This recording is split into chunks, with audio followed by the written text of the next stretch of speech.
9월 17일 목요일 새벽 예배 본문의 말씀은 시편 32편 말씀이 되겠습니다. 시편 32편 1절로 11절까지 말씀을 통해서 오늘 주시는 하나님의 은혜를 함께 나누도록 하겠습니다. 자, 시편 32편은 성경이 다윗의 시라고 저자를 알려주고 있습니다. 그리고 마스길이라는 단어가 있는데 이 마스길이라는 말의 뜻은 교훈, 격언 이런 뜻입니다. 교훈의 성격이 강합니다. 교훈이란 뜻입니다. 결국은 다윗의 교훈이다 이렇게 말할 수 있겠고요. 이 32편은 내용상 이 참회 시에 해당이 됩니다. 그래서 이 다윗의 그 시 6편 그리고 32편, 오늘 32편 그리고 51편 이 세 편의 시가 다 참회 시인데 또 이 6편, 32편, 51편 이 세 시편에 공통점이 있는데 그게 뭐냐면 밧세바 사건을 배경으로 하고 있어요. 밧세바 사건을 하나님 앞에 회개하고 참회하는 시입니다. 자, 그런데 이 32편은 다른 참회 시하고는 좀 다른, 그러니까 6편이나 51편은 밧세바 사건을 하나님 앞에 회개하면서 하나님 잘못했습니다. 저 용서해 주십시오. 요게 주된 내용이거든요. 근데 이 32편은 자신의 용서를 하나님 앞에도 회개를 하면서도 이 다윗이 하나님께서 자신의 그 죄를 사해 주신 것에 대한 확신과 그것에 따른 찬양, 감사, 기쁨 이런 것들을 표현하고 있어요. 그래서 다른 참회 시하고는 조금 다른 성격. 그래서 그 성격 때문에 그 찬양시, 감사 찬양시라고도 이 분류를 하고 있습니다. 참회시인 동시에 감사 찬양시라고도 분류를 할 수 있는 내용이 바로 32편의 말씀이 되겠습니다. 자, 그래서 이 32편 한 절씩 보면서 함께 은혜를 나누도록 하겠습니다. 자, 1절입니다. 허물의 사함을 받고 자신의 죄가 가려진 자는 복이 있도다 라고 말씀하고 있습니다. 자, 여기서 말하는 허물은 배신 또는 반역, 거역 이런 걸 뜻합니다. 그러니까 결국은 하나님을 배신하는 거죠.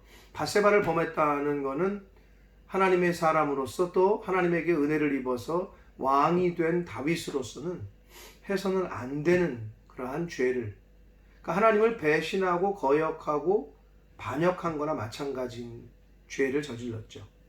그래서 그 허물을 사함을 받았다.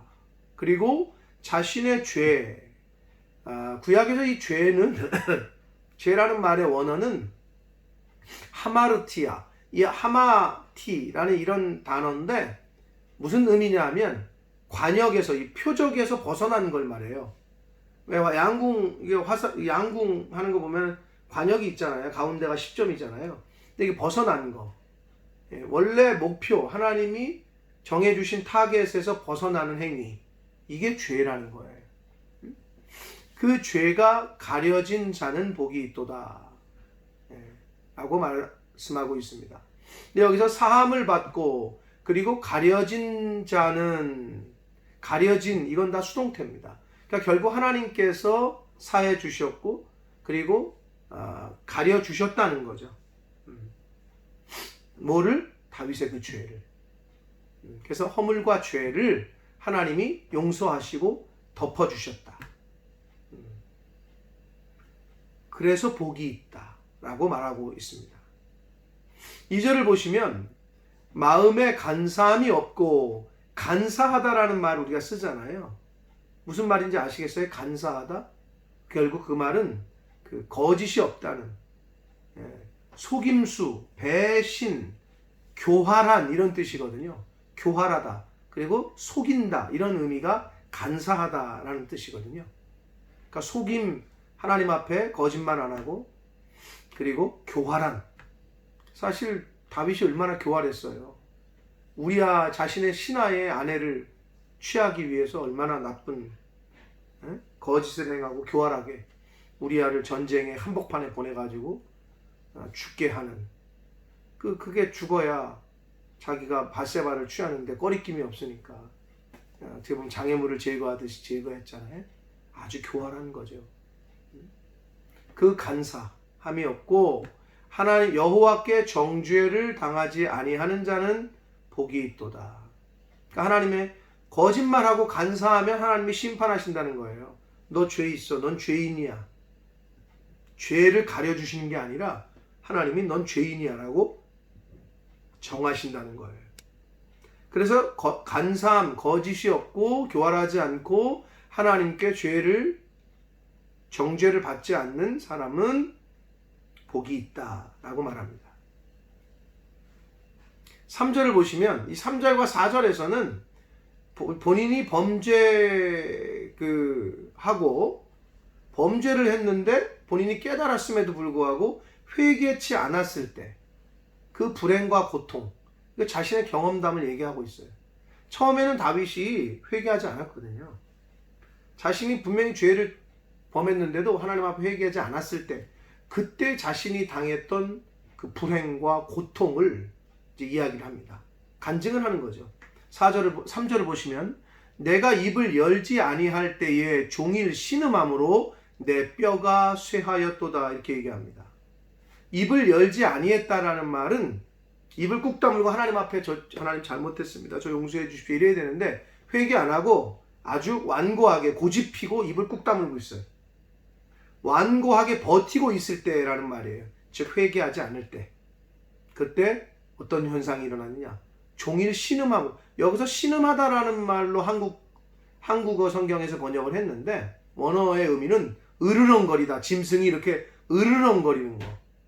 그러니까 짐승이 으르렁 이렇게 소리를 내듯이 그 심령 상태가 자신이 심령의 고통이 심했다는 것을 뜻하고 있습니다. 탄식하고 신음했다. 그래서 내 뼈가 쇠하였도다 라고 말합니다. 결국은 이 뼈가 쇠한다라는 말은 이 뼈가 마른다 이런 표현을 쓰는데 이 뼈는 인간의 그 몸에서 어떤 역할을 합니까? 뭐 여러 가지 지탱해주는 역할도 하지만 뼈에서 피를 생산해요. 결국은 뼈가 마른다는 얘기는 피가 공급이 안 되면 피가 만들어지지 않으면 사람은 죽죠. 그래서 점점 창백해지고. 그러니까 그게 굉장히 무서운 거거든요.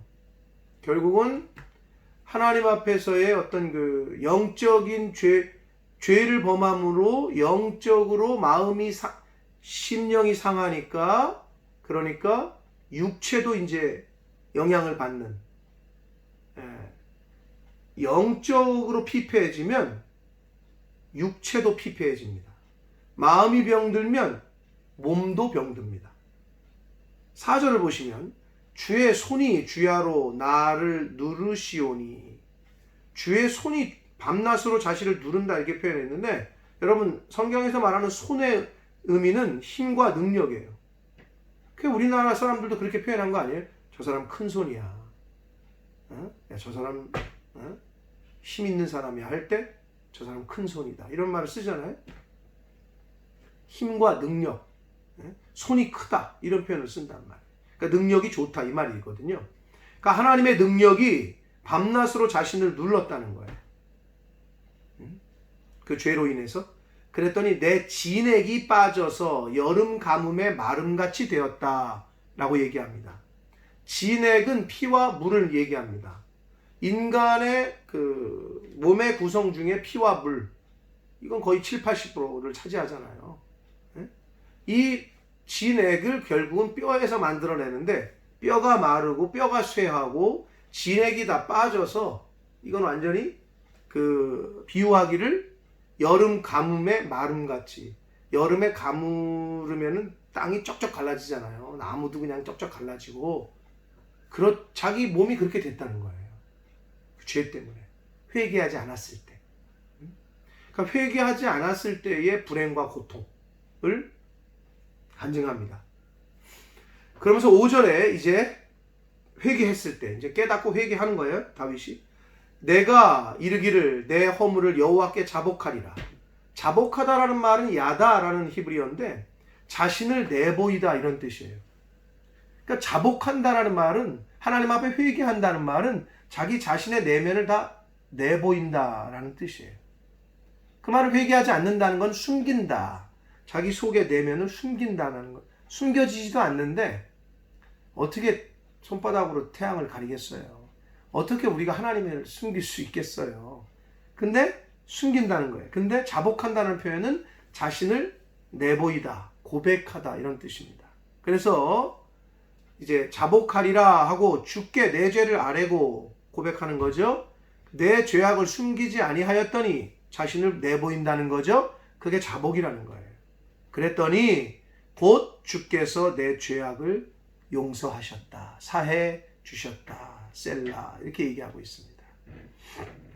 그러니까 결국은 내가 하나님 앞에 내 죄를 철저하게 회개했더니 하나님께서 그 나의 마음을 받아주시고 나를 그 죄를 용서해 주셨다. 이 얘기를 하고 있습니다. 그랬더니 그 용서로 말미암아 그렇게 회개하면 하나님은 용서하신다는 거죠. 6절 이로 말미암아 모든 경건한 자는 주를 만날 기회를 얻어서 그러니까 모든 회중들에게 이 다윗의 시편을 듣는 모든 이들에게 얘기하는 거예요. 모든 경건한 자, 이스라엘 백성들, 자신의 백성들을 얘기하겠죠. 오늘날로 말하면 저와 여러분, 하나님을 믿는 하나님의 자녀들, 주를 만날 기회를 얻어서 그랬는데 이 한글 개역 성경의 개역 개정에 이렇게 번역을 했는데 이것은 자신의 죄를 깨달았을 때, 즉 자신의 죄를 깨닫고 회개함으로 주를 만날 기회를 얻으라는 거예요. 그래서 주께 기도하라는 거예요. 주께 기도하라. 그러면 진실로 홍수가 범람할지라도 그에게 미치지 못할 것이다. 여기서의 홍수는 사람의 인생 가운데 만나게 되는 재앙과 환난을 의미합니다. 그러니까 결국 인생 가운데 만나는 재앙 또는 환난 가운데에서도 하나님을 만날 기회, 즉 죄를 깨달았을 때 즉시 하나님 앞에 철저하게 자복함으로 그러면 하나님께서 보호하시고 인생의 험한 환난과 풍파 속에서도 하나님께서 그러한 환난이 그러한 풍파가 미치지 못하게 보호하신다는 거예요. 자, 그러면서 7절을 보면 주는 나의 은신처시오. 보호를 해주신다는 거죠. 피난처, 은신처이오니 환난에서 나를 보호하시고 구원의 노래로 나를 두르신다. 하나님이 보호해 주신다는 거예요. 피난처가 되시고 은신처가 되주신다. 8절을 봅니다. 그러면서 갑자기 여기서 내가 내 갈 길을 가르쳐 보이고 너를 주목하여 훈계하리라. 근데 여기서 1인칭 이 내가가 누구냐가 학자들마다 좀 해석이 좀 다른데요. 하나님이라고 해석하는 분들도 있어요. 그러나 저는 문맥상 다윗 자신으로 보는 것을 정통한 해석으로 봅니다. 그러니까 다윗이 이스라엘 백성들에게 또는 오늘날 저와 여러분 하나님의 자녀들에게 내가 내 갈 길을 가르쳐 보이고 너를 주목하여 훈계할 것이다. 즉 신정 왕국, 즉 하나님의 왕국의 그 지도자로서 이스라엘의 지도자로서 하나님의 백성들을 잘 인도하겠다는 다짐을 지금 이렇게 표현하고 있습니다. 내가 내 갈 길을 가르쳐 보이고 너를 주목하여 훈계해 주겠다. 라고 이스라엘의 왕으로서의 지도자로서의 하나님의 백성들을 잘 인도하겠다는 결심과 다짐을 말하고 있습니다. 9절을 봅니다. 너희는 무지한 말이나 노새같이 되지 말라 라고 얘기합니다. 자, 무지한 그 말 그리고 노새같이 되지 말라. 그러니까 어리석은 말이나 노새같이 되지 말라는 얘기는 기회를 주실 때 회개하라는 거예요. 그래서 여기서 그러면서 그것들은 즉 무지한 말이나 그 어리석은 말이나 노새는 재갈과 굴레, 여기 재갈 물리잖아요. 곧 들고 이렇게 하기도 하고. 그래서 재갈과 굴레로 단속하지 아니하면 너희에게 가까이 가지 아니한다라고 비유를 들었는데 결국 이건 무슨 말이냐? 무지한 말과 이 어리석은 말과 노새는 그 하나님의 말씀에 귀를 기울이지 않고 하나님의 말씀에 귀를 막고 완고하게 고집을 피는 어리석은 백성들, 어리석은 인간들을 비유해서 하신 말씀이고, 재갈과 굴레로 단속하지 아니하면 그랬는데, 이거는 하나님이 징계와 환난으로 단속하지 않으면 이라는 말입니다. 인생 가운데 만나는 하나님의 징계 그리고 환난을 말하고 있어요. 그러니까 어리석은 사람들은 고집을 펴요. 하나님의 말씀을 들으려고 안 해요. 완고하게, 교만하게, 자기 뜻대로. 그럼 하나님이 재갈과 굴레를 씌우신다는 거예요. 재갈을 물리고 굴레를 씌우시고, 즉 징계를 하시고 인생 가운데 환난과 고난, 어려움을 주신다는 거예요. 그래서 10절을 봅니다. 악인에게는 라고 얘기를 합니다. 악인에게는 많은 슬픔이 있으나 여호와를 신뢰하는 자에게는, 악인은 슬픔이 있다. 많은 슬픔. 하나님을 신뢰하는 자는 인자하심을 얻는다. 그러니까 결국 악인과 하나님을 신뢰하는 자, 슬픔과 인자하심을 대꾸하고 있는데, 결국 여기서 말하는 악인은 하나님을 신뢰하지 않는 자라고가 되겠죠. 이걸 대꾸하고 있으니까. 그러나 저는 문맥상 또 어떤 사람을 악인이라고 얘기하고 있냐면, 죄를 짓고 회개하지 않는 자. 그러니까 하나님을 신뢰하지 못하는 거죠. 그렇지 않은 많은 인생 가운데 많은 슬픔이 있는 인생을 살 수밖에 없지만, 하나님을 신뢰하고 죄를 지었어도 실수해도 허물이 있어도 회개하는 자는 하나님께서 인자하심을 그 인생에 두르실 것이다. 여기서 인자는 앞에서도 계속 나왔던 헤세드라는 단어입니다. 하나님의 사랑, 인자, 긍휼, 호의 이런 거를 뜻하는 단어가 헤세드라는 단어입니다. 하나님의 절대적인 무조건적인 사랑을 의미합니다. 그러니까 하나님을 신뢰하고 하나님 앞에 철저하게 회개하는 인생은 하나님의 그 헤세드의 은혜를 덧입고 살아간다는 거예요.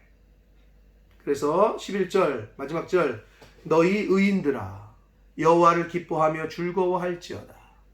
하나님의 말씀에 순종하고 하나님을 신뢰하는 자, 또 하나님의 앞에 회개해서 사함을 얻어서 죄인에서 칭의, 의로움을 얻은 의인들아 여호와를 기뻐하며 즐거워하라. 오늘날 저와 여러분인 줄 믿습니다. 그리고 마음이 정직한 너희들아 다 즐거이 외칠지어다. 참의 시인데 자신의 죄를 용서받은 그 기쁨을 하나님 앞에 찬양 드리고 있습니다. 그래서 시편 6편이나 앞으로 볼 51편과는 조금 다른 성격을 갖는다. 앞에서도 말씀을 드렸습니다. 자, 사랑하는 성도 여러분, 오늘 특별히 6절을 보시면 모든 경건한 자는 주를 만날 기회를 얻어서, 즉 죄를 깨달았을 때 즉시로 회개해야 하나님을 다시 만난단 말이에요. 이게 중요해. 인간이 연약해서 완전하지 못해서 유혹에 빠지고 연약해서 죄를 지을 수가 있어요. 넘어질 수 있어요. 근데 중요한 건 본인이 넘어진 거, 실수한 걸 알아. 죄를 깨달았어. 그럼 회개해야 되는데 그냥 넘어가. 하나님을 만날 기회를 놓쳐버려. 주를 만날 기회를 놓쳐버린단 말이에요. 여러분 그러시면 안 된단 말이에요. 자, 요한계시록 2장에 보면 7교회를 하나님이 이제 말씀하시는 장면이 나오잖아요. 요한계시록 2장에 보면 거기에 두아디라 교회를 언급하시는데, 그 두아디라 교회가 실수한 거는 이세벨을 섬겨요. 그러니까 우상을 숭배했다는 거죠. 예. 영적인 간음을 한 거죠.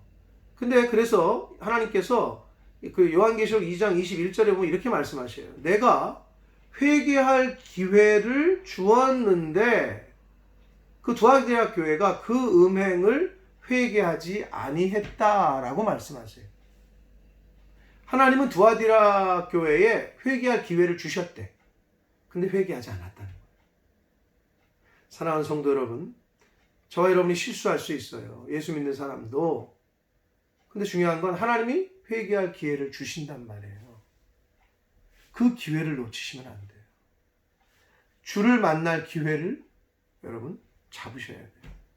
즉 죄를 깨달으셨을 때 다윗처럼 철저하게 회개할 수 있는 다윗의 신앙을 소유하는 저와 여러분 되시길 축복합니다. 그럴 때 다윗이 지금 하나님 앞에 사죄, 용서함을 받고 하나님의 그 은혜를 잊고 하나님을 찬양하는 시가 32편이에요. 저와 여러분의 인생 가운데 이런 다윗의 신앙이 저와 여러분의 인생 가운데에서도 나타나게 되기를. 여러분 명심하십시오. 실수하고 넘어지시거든 하나님이 깨닫게 하시면 그 즉시로 회개하셔서 하나님 앞에 자기 자신을 자복 다 내어 보이셔서 다 내어 드리셔서 하나님 저는 죄인입니다 라고 통에 자복하여 하나님을 다시 만나고 하나님의 사죄의 은혜를 그 은총을 덧입는 다윗과 같은 그런 복이 있는 인생을 살아가는 저와 여러분이 되시기를 예수 그리스도 이름으로 축복합니다. 기도하겠습니다. 살아계신 하나님 아버지 감사합니다. 오늘도 새날 주시고 또 새 생명 주시고 하나님의 말씀을 이렇게 전하고 듣게 해주시니 아버지 감사합니다. 아버지 하나님, 다윗이 참 큰 죄를 하나님 앞에 지었습니다. 너무나도 교활하게 간사하게 자신의 신하를 전쟁터에 내몰아 죽이고 그 신하의 아내를 취했습니다. 그러나 하나님이 나단 선지자를 보내서 책망하셨을 때 다윗은 그 죄를 깨닫고 철저하게 회개했습니다. 그랬더니 하나님께서 다윗의 죄를 용서하시고 받아주시고 이스라엘의 성군으로 세우셨습니다. 아버지, 저희들 인생을 살며 유혹에 빠져서 또 저희들이 너무 연약해서 어리석어서 넘어지고 죄를 질 때가 있습니까? 아니, 있습니다. 아버지, 저희들의 연약함을 긍휼히 여겨주시고 하나님 앞에 하나님께서 죄를 깨닫게 하실 때 통에 자복하여 하나님 앞에 다 내려놓을 수 있는 지혜로운 자 되게 하여 주옵소서. 무지한 말이나 노새처럼 아버지 그렇게 고집피지 말게 해주시고 하나님 앞에 철저하게 다 내려놓고 통에 자복하는 심령들 되어지도록 주여 은혜 내려 주옵소서. 그리하여 하나님의 사죄의 그 용서함의 은혜를 은총을 덧입고 헤세드의 하나님의 인자하심의 그 은혜를 덧입는 복된 한 영혼 한 영혼들 되어지도록 주여 은혜 내려 주옵소서. 예수 그리스도 이름으로 축복하며 기도 올리옵나이다.